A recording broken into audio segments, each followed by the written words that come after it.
que havia sido pleiteada e transforma em arresto aquele sequestro. Pode o juiz, então, ao longo do processo, modificar ou revogar inteiramente, subtraindo completamente a eficácia, modificar ou revogar a medida cautelar. Essas três, então, são as características das medidas cautelares: fungibilidade, modificabilidade e revogabilidade. Outro tema que não pode deixar de ser considerado é o da eficácia da medida cautelar no tempo. Mais uma vez, vamos precisar recorrer ao artigo 807, mas antes precisamos examinar o artigo 806. Cabe à parte propor a ação no prazo de 30 dias, contados da data da efetivação da medida cautelar, quando esta for concedida em procedimento preparatório. Artigo 807. As medidas cautelares conservam a sua eficácia no prazo do artigo antecedente e na pendência do processo principal. Essa parte do artigo que nos interessa, a parte inicial, pois, como já vimos, a parte final do dispositivo se refere exclusivamente às duas características das medidas cautelares, modificabilidade e revogabilidade. Então, temos duas regras que devem ser observadas com referência à eficácia da medida cautelar no tempo: a permanência dos efeitos de uma medida cautelar. A primeira ideia que nós devemos ter é que a medida cautelar deve ser eficaz enquanto for útil ao processo. Não devemos nos prender à literalidade da lei que diz que, extinto o processo principal, extingue-se também a medida cautelar. Não. A medida cautelar é eficaz enquanto for útil. Pense, por exemplo, no seguinte: no curso de um processo de conhecimento é proposta uma medida cautelar. Uma medida cautelar de arresto, por exemplo. Um bem é arrestado. O processo de conhecimento continua, o réu é condenado, a sentença transita em julgado. Extinguiu-se o processo de conhecimento. Desaparece com isso a cautelar? Não, não desaparece. A cautelar aqui não para de produzir efeitos porque ela ainda é útil, e ela será útil a todo tempo até que, no processo de execução, não se precise mais dela. Então, a medida cautelar permanece produzindo efeitos mesmo depois da extinção do processo, se ela ainda for útil. E nesse caso ela é porque, embora incidente ao processo de conhecimento, ela serve para garantir a efetividade do futuro processo de execução. Além disso, e estamos aqui diante de uma regra que gera alguma polêmica, dispõe o artigo 806 que existe um prazo para a propositura da ação principal. Estamos, portanto, diante de uma regra a ser levada em consideração apenas no caso das medidas cautelares antecedentes. Proposta a ação cautelar, deferida e atuada a medida cautelar antecedente, tem à parte um prazo de 30 dias para propor a ação principal. Desobedecido esse prazo, perde eficácia a medida cautelar. A situação aqui é a seguinte. Voltemos ao exemplo do arresto. Do arresto requerido ou pedido pelo credor da nota promissória que ainda não promoveu a execução. Ora, propõe uma ação cautelar de arresto. A medida foi deferida. O juiz disse: defiro o arresto. Arreste-se um automóvel. O arresto é efetivado da data da efetivação da medida, da data em que o arresto foi feito, que o bem foi apreendido. Eu devo contar um prazo de 30 dias, dentro do qual deve ser proposta a ação principal. Se a ação principal não for proposta dentro desse prazo, não é após o prazo, é dentro do prazo. Se a ação principal não for proposta dentro do prazo, a medida cautelar cessa a sua eficácia. A medida cautelar para de produzir efeitos. Então o carro foi arrestado e a ação principal não foi proposta em 30 dias, o arresto para de produzir efeitos e o carro está livre, desonerado daquela apreensão. Nota-se então que o artigo 806 é aplicável apenas às cautelares antecedentes. Nota-se também que o artigo 806 cria um prazo de 30 dias a ser contado da efetivação da medida cautelar. Isso é muito importante. Os 30 dias não são contados da propositura da ação cautelar, nem são contados do deferimento da medida cautelar, nem são contados do final do processo cautelar ou coisa que o valha. Os 30 dias são contados da efetivação da medida cautelar. Então, se no dia 1º a ação foi proposta, no dia 2 o juiz deferiu o arresto, e no dia 3 o carro foi arrestado, é do dia 3, data da efetivação da medida cautelar, que vamos contar os 30 dias para a propositura da ação principal. Outra questão importante, embora gere alguma polêmica, mas polêmica pequena, há uma posição doutrinária minoritária nesse campo. Outra questão importante é que o artigo 806 só é aplicável às medidas cautelares restritivas de direitos. Existem medidas cautelares que criam constrições, que criam restrições ao direito do demandado, como o arresto, como o sequestro, como a busca e apreensão. Como o legislador não queria que essas medidas cautelares criassem restrições por tempo indeterminado, dispõe a lei que, deferida e efetivada a medida cautelar, há necessidade de que a ação principal seja proposta em 30 dias, sob pena de a constrição desaparecer. Mas nos casos daquelas medidas cautelares que não restringem direitos, como a produção antecipada de provas, por exemplo, nessas medidas cautelares não há necessidade de se obedecer a esse prazo. A medida cautelar não restritiva de direitos continua eficaz mesmo que o prazo de 30 dias seja ultrapassado. Então, só se aplica o artigo 806, ressalvada a existência de opinião doutrinária minoritária. Em contrário, só se aplica o artigo 806 às cautelares restritivas de direitos. E aí surge uma questão muito interessante. No curso de um processo de conhecimento de cunho condenatório, instaura-se uma ação cautelar de arresto. Proposta a ação cautelar de arresto incidente ao processo de conhecimento, não haveria campo para a incidência do artigo 806. O que temos então? Temos que foi efetivado o arresto de um bem no curso do processo de conhecimento, o processo de conhecimento continuou a se desenvolver, o réu foi condenado, a sentença transitou em julgado. Aquela cautelar foi incidente ao processo de conhecimento. O processo de conhecimento transitou em julgado.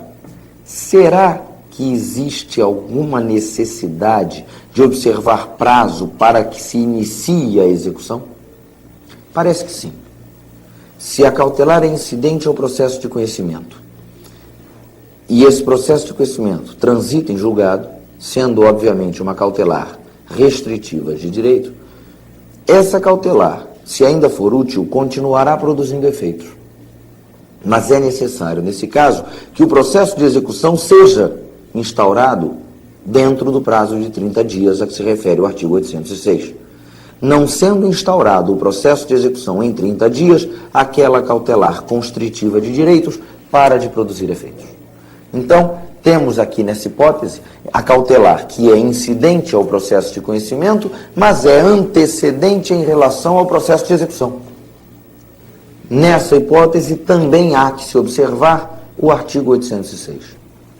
Os 30 dias, nesse caso, serão então contados a partir do trânsito em julgado da sentença condenatória. Não se pode aqui querer aplicar literalmente a regra do artigo 806, que determina a contagem dos 30 dias a partir da efetivação da medida. E não se pode por uma razão óbvia. A medida foi incidente ao processo de conhecimento. Ora, se já existia um processo em andamento, essa constrição ao direito do demandado não é, por mais que se prolongue, indevida. Ela não é indevida porque existe um processo em andamento. O que o legislador não quis foi que decorresse um prazo superior a 30 dias sem que houvesse processo principal em andamento. Por isso, determinou no artigo 806 que, efetivada a medida cautelar, 30 dias para que se instaure o processo principal. Estávamos diante ali daquela hipótese em que não havia processo principal em andamento. Não é isso que acontece agora. Agora existe um processo principal em andamento. E os 30 dias, então, serão contados do momento em que o processo principal que estava em andamento acaba, do momento do trânsito em julgado. A partir daí, então, contaremos os 30 dias para o início de um novo processo principal. Dentro de 30 dias é que se terá que instaurar o processo executivo.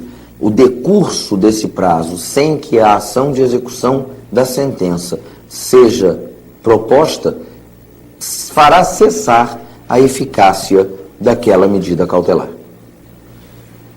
Concluindo, então, esse tópico, podemos dizer que a medida cautelar constritiva de direitos perderá sua eficácia se ocorrer uma situação em que não haja processo principal em andamento por prazo superior a 30 dias contados da sua efetivação. Há que se falar também das formas de extinção da medida cautelar. A medida cautelar vai desaparecer do mundo dos fatos, vai se extinguir por alguns motivos. Em primeiro lugar, temos que falar da chamada extinção normal da medida cautelar, que se dá com a exaustão do seu objetivo. Por exemplo, o arresto é uma medida cautelar que tem por objetivo garantir a efetividade da execução por quantia certa contra devedor solvente. Ora, se o seu objetivo é a apreensão provisória de bens com a finalidade de garantir a execução por quantia certa, exaure-se o objetivo do arresto no momento em que se faça a apreensão definitiva do bem, o que se dá com a penhora. Então, no momento em que o arresto se converter em penhora, foi exaurido inteiramente o objetivo daquela medida e, portanto, ela desaparece do sistema. Ela desaparece do mundo dos fatos. Então, a extinção normal da medida cautelar se dá com a exaustão do seu objetivo e o exemplo clássico é esse, o momento em que o arresto se converte em penhora. Existem ainda os casos de extinção anômala da medida cautelar. Casos em que, por outros motivos, que não o exaurimento do seu objetivo, a medida cautelar será extinta. Essas hipóteses de extinção anômala da medida cautelar são 5. Revogação, não ajuizamento da ação principal, não efetivação em 30 dias, extinção do processo principal e desistência da ação cautelar. Vamos examinar essas 5 causas de extinção anômala da medida cautelar.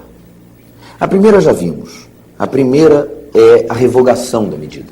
Vimos que uma das características essenciais, uma das características que compõem a própria essência das medidas cautelares é a sua revogabilidade, decorrente do fato de ser a medida cautelar deferida com base em cognição sumária. Ora, se vimos, quando examinamos o artigo 807 da lei, que a medida cautelar pode ser revogada a qualquer tempo, pode acontecer uma hipótese em que o juízo, por exemplo, se convença da inexistência ou do desaparecimento do perículo in mora, por exemplo. Verificando o juízo que desapareceu o perículo in mora, ele revoga a medida cautelar e a medida cautelar assim estará extinta. Pense-se, por exemplo, naquela hipótese em que eu vou pleitear o arresto de um bem do devedor, porque esse devedor só tem aquele bem capaz de satisfazer o meu crédito e ele está anunciando a venda desse bem. Ora, se ele vender o bem, desaparece a única garantia que eu tinha, o único bem que compõe o seu patrimônio capaz de satisfazer o meu crédito. Então pleitei o arresto, porque há o risco de, com essa alienação, o meu crédito sofrer um dano irreparável, ou de dificílima reparação.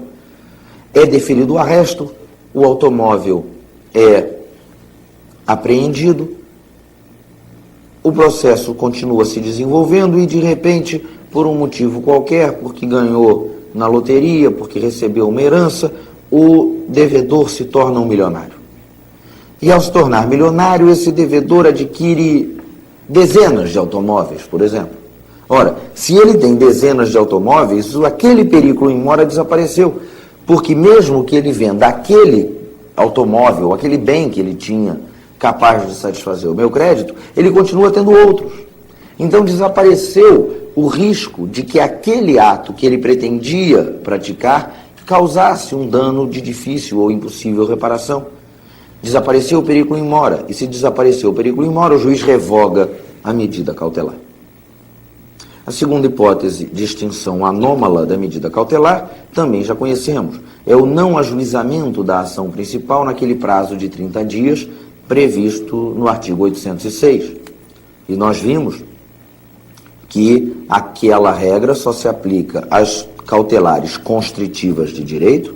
Vimos que o prazo é contado a partir da efetivação da medida e vimos que há aquela hipótese em que a cautelar é incidente ao processo de conhecimento, mas antecedente em relação ao processo de execução, e nesse caso os 30 dias devem ser contados do trânsito em julgado da sentença condenatória. Essa, portanto, é também uma hipótese já conhecida e à qual não precisamos voltar com mais detalhes. A terceira hipótese de extinção da eficácia da medida cautelar é a sua não atuação em 30 dias, a sua não efetivação em 30 dias. A hipótese aqui é um pouco diferente da anterior. Nessa hipótese, o juiz defere a medida, mas a parte que a requereu não promove em 30 dias a sua efetivação. Por exemplo, você propõe uma ação cautelar e pleiteia um arresto. O juiz defere o arresto. Ora, se o juiz deferiu o arresto, há que se tomar algumas providências necessárias a permitir a efetivação da medida. Por exemplo, há que se pagar as custas judiciais da diligência do oficial de justiça, que vai lá apreender o bem. Ocorre que o autor, aquele que requereu a medida cautelar que foi deferida, não tomou essas providências que lhe competiam e permitiu que decorresse um prazo de 30 dias sem que a medida fosse efetivada. Nessa hipótese, cessa também a eficácia da medida cautelar. O Código fala, no artigo 808, inciso 2º, referindo-se a essa hipótese, em execução da medida. Não é muito técnico o emprego da palavra execução aqui, afinal de contas não estamos diante de um provimento judicial de cunho condenatório para que se possa falar em execução. Como se sabe, só podemos executar decisões judiciais de cunho condenatório, de natureza condenatória. Aqui não se deveria falar em execução propriamente, mas em atuação ou em efetivação da medida. Outra hipótese é a de extinção do processo principal. Pense, por exemplo, naquela hipótese em que é proposta a ação cautelar, a medida cautelar é deferida, há um processo principal que se extingue com ou sem julgamento de mérito, porque, por exemplo, houve uma transação. Ora, se houve uma transação, se as partes se compuseram, aquela medida cautelar não faz mais sentido, então ela se extingue automaticamente. Ou então se considerou no processo principal que o autor era carecedor de ação. Ora, se o autor é carecedor de ação, extingue-se o processo principal sem julgamento do mérito. E se o processo principal é extinto, a medida cautelar não tem mais razão de ser, então ela também desaparece. É por isso que diz o artigo 808, inciso 3º, que cessa a eficácia da medida cautelar se o juiz declarar extinto o processo principal com ou sem julgamento do mérito. Volto a lembrar que há aqueles casos em que o processo principal se extingue, mas a medida cautelar ainda é útil, porque ela serve para garantir a efetividade não daquele processo que se extinguiu, mas de um outro que ainda vai se iniciar. É o caso do arresto incidente ao processo de conhecimento, mas que serve para garantir a efetividade da execução. A extinção do processo de conhecimento, nesse caso, não acarreta a imediata cessação de eficácia da medida cautelar. E o último caso a ser considerado é o da desistência da ação cautelar. Pode o demandante, como pode em qualquer ação, manifestar a sua desistência.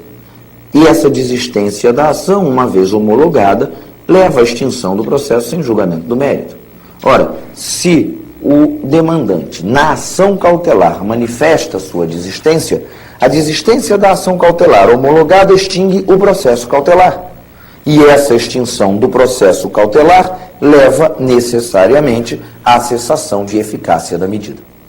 Então, temos aí essas 5 hipóteses de extinção anômala da eficácia da medida cautelar. Rememorando, revogação, não ajuizamento da ação principal no prazo do artigo 806, 30 dias, não atuação da medida cautelar deferida em 30 dias, extinção do processo principal com ou sem julgamento do mérito e ainda desistência da ação cautelar.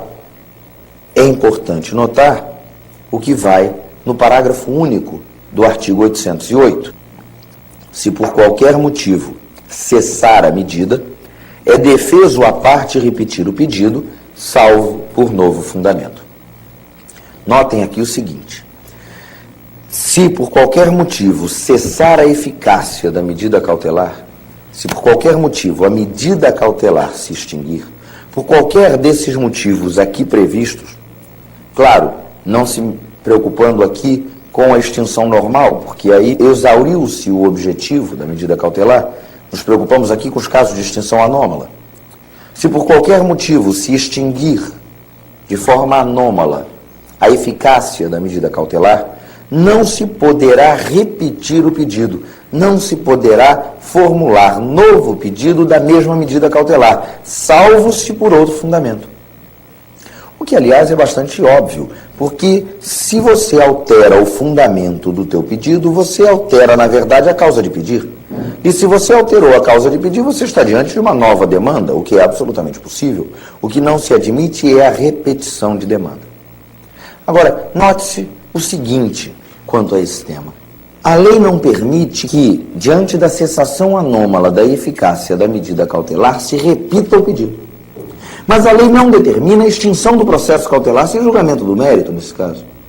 A única proibição é quanto à repetição do pedido. Por que isso tem que ser afirmado? Por uma única razão. Eu proponho uma ação cautelar. Pleiteio o arresto de um bem. Esse arresto, uma vez deferido liminarmente, é efetivado. Mas esse deferimento liminar do arresto não faz com que o processo cautelar se encerre, ele continua a tramitar. Ora, no curso do processo cautelar, cessa por algum motivo a eficácia dessa medida. Por exemplo, porque a ação principal não foi proposta dentro do prazo de 30 dias. Ora, então o bem que estava arrestado, o carro, a casa, a televisão, o bem que estava arrestado não está mais. Aquela medida cautelar parou de produzir efeitos. Mas o processo não se extinguiu. O processo continua tramitando.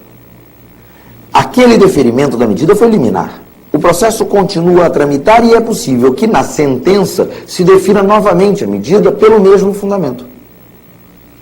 Esse deferimento da medida na sentença pelo mesmo fundamento é possível porque não houve repetição de pedido.